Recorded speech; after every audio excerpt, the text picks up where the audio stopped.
ជាតិខ្មែរថៃដែនដីសីមាអ្នកនៅទីណា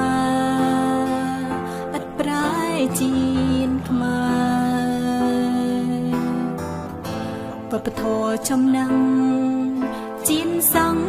ពូកា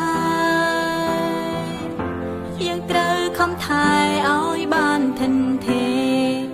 យើងជាកូនខ្មែររួមគ្នាថែមរតកដូនតា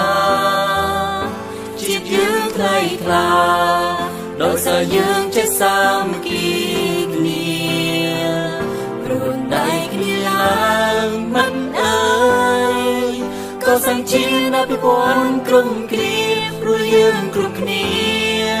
សុទ្ធតែមានបេះដូងជាខ្មែរ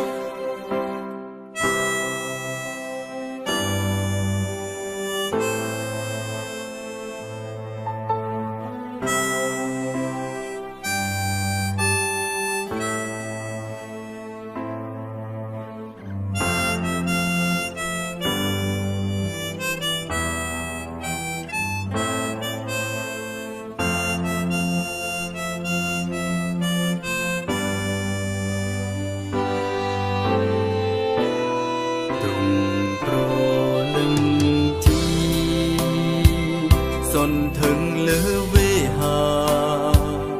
រួមមានសត្រាជាមលុបត្រឆៃទូទាំងរដ្ឋាមង្គលសេរីក្លែងចាំប្រស្រីជួនតែក្តីសុខយើងជាកូនខ្មែររួមគ្នាថែមរតកដូនតាជាតិយើងថ្លៃថ្លាដោយសារយើងចេះសាមគ្គីគ្នារួមដៃគ្នាឡើងមិនអើយក៏សង្ជាតិអភិវឌ្ឍក្រុមគ្រាព្រោះយើង